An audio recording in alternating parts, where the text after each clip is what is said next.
हाय, आज हम समझेंगे सेकंड इक्वेशन ऑफ मोशन। हम अपनी डेली लाइफ में बहुत सारी चीज़ों में मोशन को एक्सपीरियंस करते हैं, जैसे बाइक राइड करते हुए, स्केट्स करते हुए या एयर बैलून को फ्लाई करते हुए। सभी तरह के मोशन में कोई ऑब्जेक्ट अपनी पोजीशन को टाइम के साथ चेंज करता है। एवरीडे लाइफ में मोशन से रिलेटेड बहुत सारे क्वेश्चंस हमारे माइंड में आते हैं, जैसे how long does it take to stop a car at a red light? Red light पर कार को रोकने में कितना समय लगता है? या फिर बॉल को थ्रो करने पर वो कितना डिस्टेंस कवर करेगी? या फिर how fast are you going when riding your bike? Bike चलाते समय आप कितना तेज चल सकते हैं? सेकेंड इक्वेशन ऑफ मोशन हमें इसी तरह के सभी क्वेश्चंस के आंसर फाइंड करने में हेल्प करती है। हम सबको पता है कि इक्वेशन ऑफ मोशन 3 टाइप्स की होती हैं। Number 1, v is equal to u plus a t. Number 2, s is equal to u t plus half a t square. Number 3, v square is equal to u square plus 2as। आज की इस video में हम second equation of motion it means s is equal to u t plus half a t square को समझने वाले हैं। Second equation किसी ऑब्जेक्ट के डिस्प्लेसमेंट, उसकी initial velocity, acceleration and time, इन सभी टर्म्स में रिलेशन को बताती है। यहाँ हम इन सभी टर्म्स की यूनिट्स को भी डिस्कस कर लेते हैं। डिस्प्लेसमेंट की यूनिट होती है metre, initial velocity it means small u की यूनिट होती है मीटर पर सेकेंड, एक्सेलरेशन की यूनिट होती है मीटर पर सेकेंड स्क्वायर और टाइम की यूनिट होती है सेकेंड।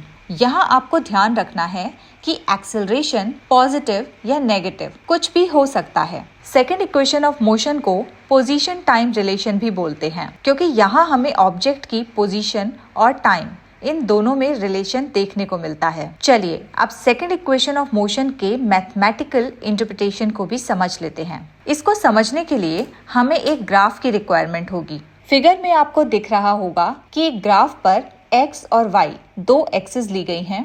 x एक्सिस टाइम को और y एक्सिस वेलोसिटी को रिप्रेजेंट करती है। ग्राफ में एक ऑब्जेक्ट है जो कि पहले a पॉइंट पर रखा हुआ था। लेट्स सपोज कि कुछ समय बाद वो b पॉइंट पर आ गया।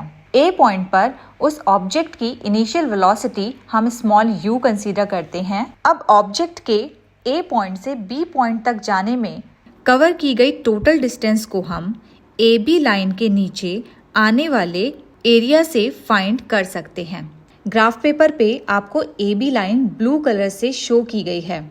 अब अगर इस AB लाइन के नीचे के एरिया को आप ध्यान से देखेंगे तो हमें एक ट्रेपेजियम दिखाई देगा जो होगा OABC।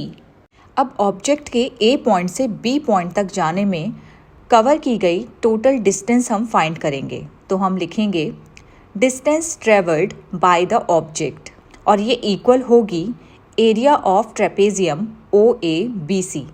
अब अगर OABC ट्रेपेजियम को आप ध्यान से देखेंगे तो इसके अंदर आपको दो चीज़ें दिखाई देंगी। First is area of rectangle OADC जो कि ब्लू कलर की लाइन से शेड किया गया है, and second is area of triangle ABD जो कि ऑरेंज कलर की लाइन से शो किया गया है। इट मीन्स ट्रेपेजियम OABC का जो एरिया होगा वो रेक्टेंगल OADC और ट्राइंगल ADB इन दोनों के एरिया के सम के इक्वल होगा। अब क्योंकि रेक्टेंगल के एरिया का फॉर्मूला होता है लेंथ इनटू ब्रेथ, तो रेक्टेंगल OADC की लेंथ और ब्रेथ इट मीन्स OC और OA को हमें मल्टीप्लाई करके लिखना होगा। फिगर में लाइट येलो कलर से आपको OA और OC लाइंस दिख रही होंगी। इसी तरह से ट्राइंगल ADB का एरिया भी हम लिखेंगे। ट्राइंगल का एरिया होता है half into base into height. तो फिगर में अगर हम ट्राइंगल को देखें तो ग्रीन कलर की लाइन से आपको इसकी हाइट और बेस दिख रहे होंगे।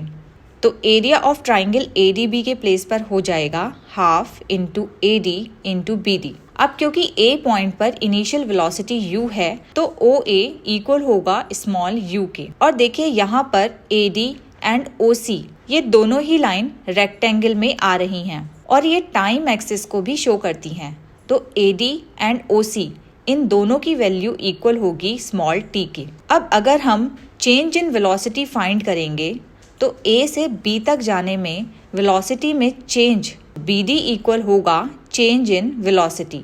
bd आपको ग्राफ में येलो कलर की लाइन से शो किया गया है और हमें पता है चेंज इन वेलोसिटी के लिए हमें फाइनल वेलोसिटी और इनिशियल वेलोसिटी को माइनस करना होता है, तो ये इक्वल होगा v माइनस यू के। अब हमें पता है कि फर्स्ट इक्वेशन ऑफ मोशन होती है v is equal to u plus a t. अगर हम u को लेफ्ट हैंड साइड में ले जाएंगे तो ये इक्वेशन हो जाएगी v minus u is equal to a t. अब यहाँ पर हमने जो भी वैल्यूज फाइंड की हैं इनको हम पुट कर देंगे इक्वेशन नंबर 1 में। डिस्टेंस को हम शो करते हैं स्मॉल s से, तो distance it means small s equal हो जाएगा you t plus half t into A t. अब इस इक्वेशन को हम सॉल्व करेंगे तो हमें मिलेगा s is equal to u t plus half a t square, और यही है सेकेंड इक्वेशन ऑफ मोशन। यहाँ टर्म यू टी किसी टाइम t में constant initial velocity small u से ट्रेवल की गई डिस्टेंस को शो करती है, और term half a t square displacement की वजह से एक्सेलरेशन पर होने वाले इफेक्ट को शो करती है। So it's all about second equation of motion.